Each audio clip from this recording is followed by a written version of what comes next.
Hello everyone.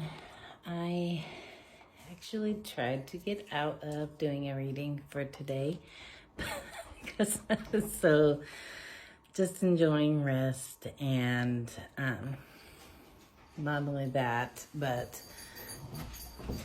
tidying up, getting a head start on spring cleaning. Manifest some warmer weather. So I'm just gonna get a quick little rig set up here so that I can do a live reading for 1/1/2020 or 222.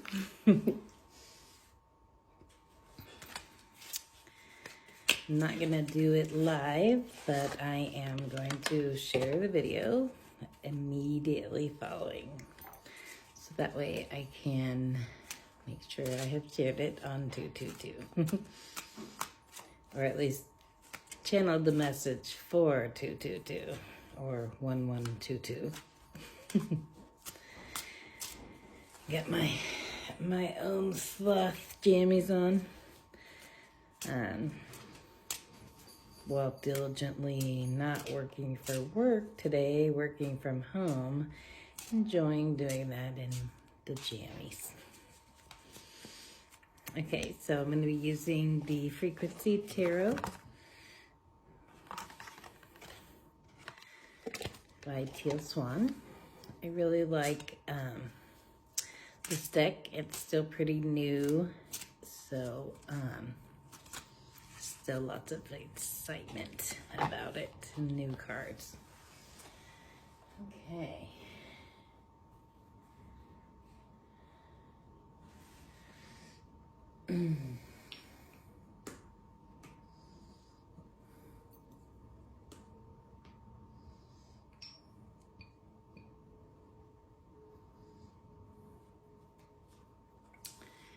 Card 1 for 222 is 58 and surrender.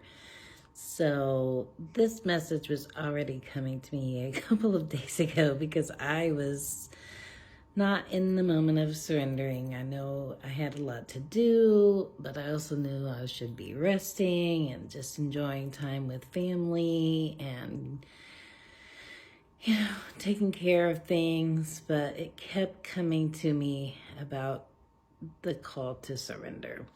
And the frequency of surrender is not like giving up, but it's more like allowing.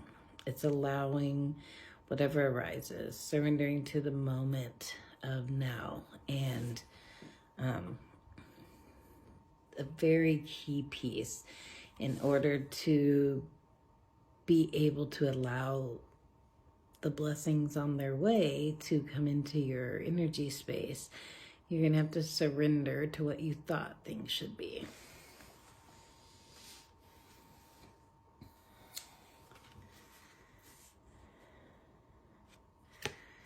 Next, spiritual guide. So we all have various versions, different spirit guides, from ancestry, ancestral lineage, to angels, to animal totem spirit guides. There's always messages they have and messages they are coming through and trying to share. And we have to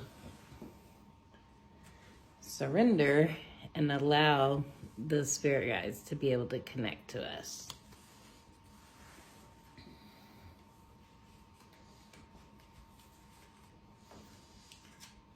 Because they believe, like, as I have been shown, in the realm of universal energy, it's a violation of free will to enter into anyone's space without being first invited and also received. So they will not infringe their energy upon you unless you ask for guidance and ask for clarity or ask for signs or anything that you know needs to come through, but you're just having a hard time receiving.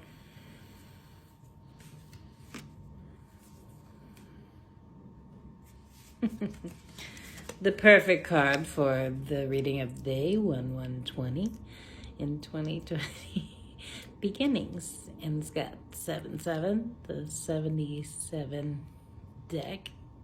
It's funny because the last number is actually the beginnings card. And all of this artwork is also by Teal Swan. She does frequency paintings that are just amazing. And I always resonate with the vibrational frequency of them. Beginnings. So we all know that the end of a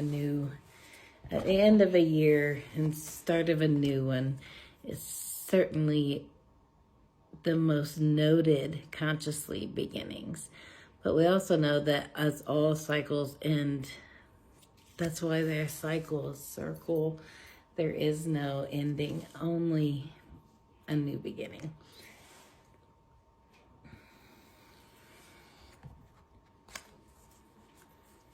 And what Spirit is sharing with that card with, because we all know it's the beginning of the year, it's not only the beginning of the year, but also that there's the beginning of a new phase for not just the year, but all of us in all different phases and wherever we're at on our journey. And the great significance of a beginning is fresh start. It's motivational. It's kind of why I want to do some cleaning today. I did not want to have the fresh start of the new year full of clutter, disorganization from having been busy and working and spending extra time with kids and things. So it's always good to have a fresh, clear, new beginning.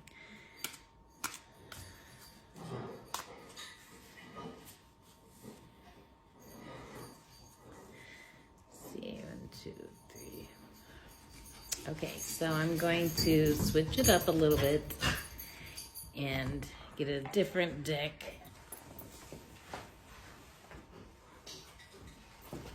The Ascended Masters deck. It's really wonderful. It's like a documentation of the different Ascended Masters and what some people may or may not know. The Ascended Masters are any spiritual being that was or was not even in this plane of existence in truth or in story. And the vibrational frequency of an Ascended Master is to be a guide. It's that's why a lot of them are mythological stories, but they have a superb purpose, and that is guidance.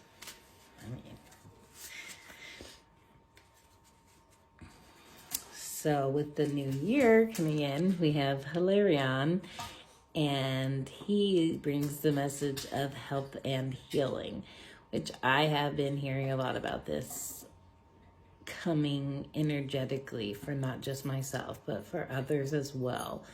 So it's very important that we take care of our body temple in the best way that we can. And I know for me it is hard, but also it can be for others, as I'm a single parent with 4 kids, and sometimes I struggle to be able to get the healthiest choices as opposed to enough to feed 4 kids that eat like grown adults already.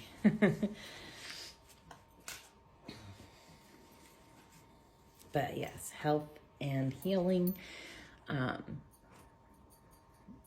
is a very, very important piece for everyone, especially with new beginnings. The next Ascended Master, we have Horus. And Horus is here to tell us that we are seeing the situation accurately. So if there is something that has been on your mind and you are not sure if you are clear, Horus is here to tell you that you are actually accurate in your seeing.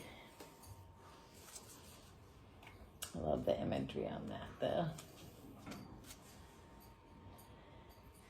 It's also like the bird holding up what could be a boat of some sort, a golden boat with the eye of Ra. And also the fans almost look like eyeballs, and the moon with that boat being a smile. It's pretty awesome.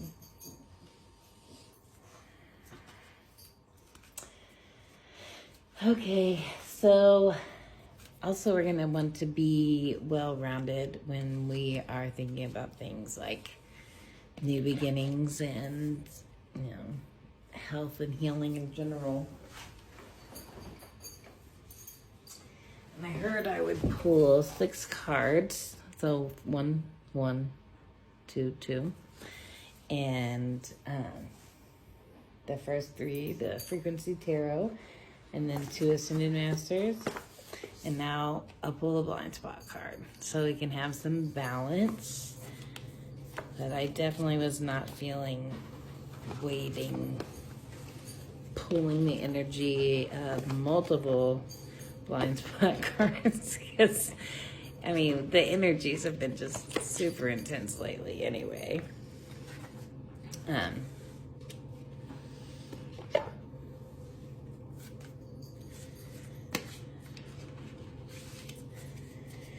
Sometimes it's nice just to focus on one step at a time.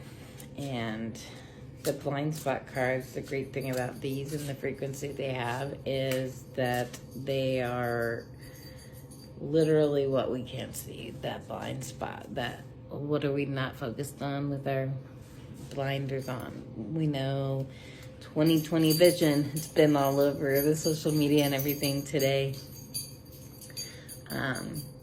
Which I had heard from Spirit probably 2 or 3 months ago. This would be a year of clear vision.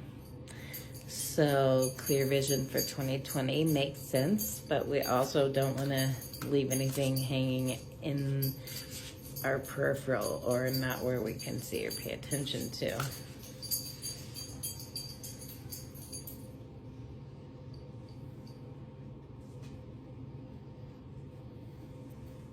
It's an interesting sigil for 47. 4 plus 7. 1, 1, 11. 2. Sorry, but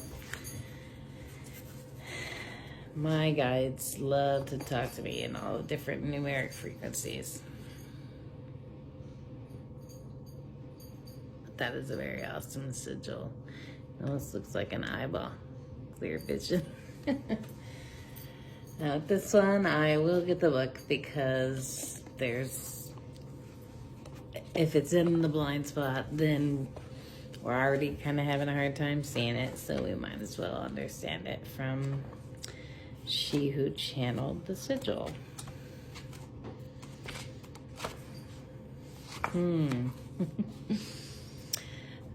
So the sigil for 47 is looking to the outside. If you've drawn this sigil, then you are looking outside when you should be looking for answers within. Oh, there's the eye on the other side of the cards too.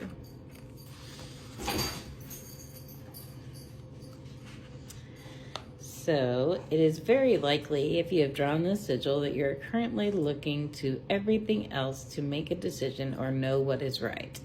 You're being quick to assume that people around you know what you do not know and quick to emulate them as a result. That's so funny because just last week, I was going through what felt like this. I know I need to purge some things as the close of the new year, but what am I not seeing? What am I missing? And like, I was like, why am I not seeing it? And then I did meditations, and I was like, well, maybe I can go confer with another reader and see what they say.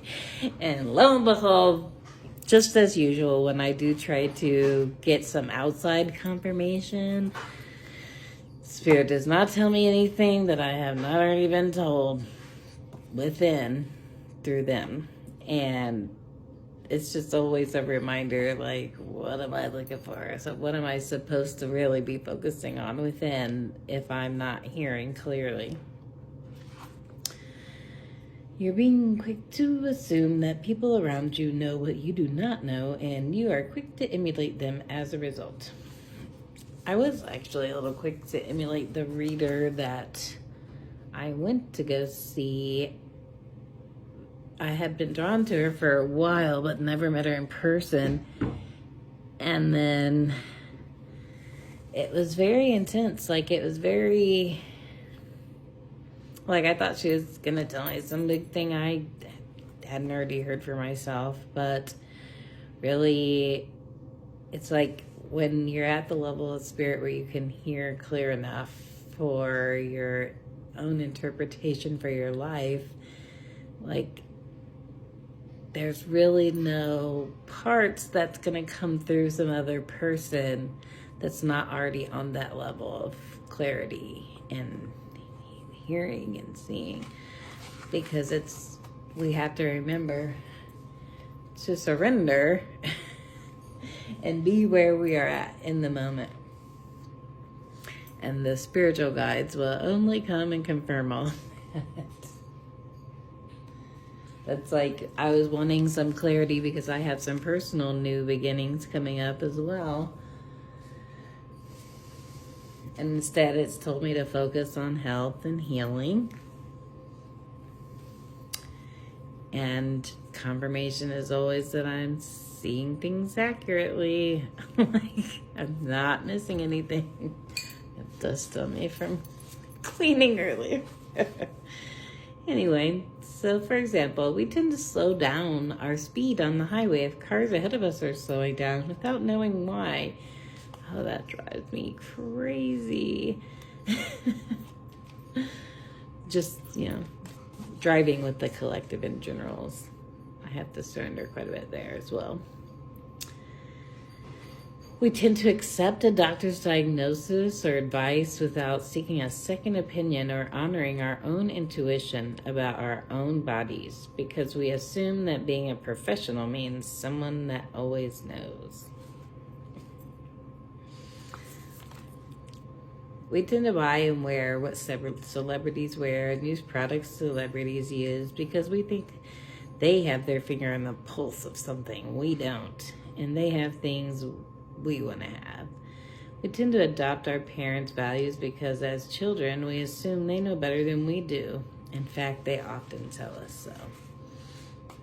Having a sense of self versus other is part of participating in this physical dimension. The individual perspective and experience is what is currently serving the expansion of this universe. So, we perceive a difference between ourselves and the rest of the world. It is possible that if you have drawn the sigil, you struggle with boundaries. I didn't even know boundaries were a thing probably for the first 30 years of my life. Now, I know, like, personal space and things like this, those were somewhat in my awareness by that time. But, like, boundaries in the sense of not walls, but just things that make us part of who we are. Like, I know Teal spoke in one of her live events even about, just my favorite ice cream being mint chocolate chip and someone else's being butter pecan. That's a boundary that separates us as our perspective here into individual. A boundary is the imaginary line that uniquely defines your personal happiness, your personal feelings, your personal thoughts, your personal integrity, your personal desires, your personal needs, therefore, most importantly, your personal truth from the rest of the universe. Personal truth cannot be defined by anyone other than you because no one can step into your body and think and feel and desire for you. Developing boundaries is a crucial part of finding and then expressing your true self.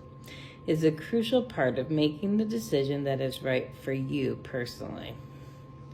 Sometimes we need to stop being defiant and respect the validity of perspectives of people who are experts, people who know more than we do about something.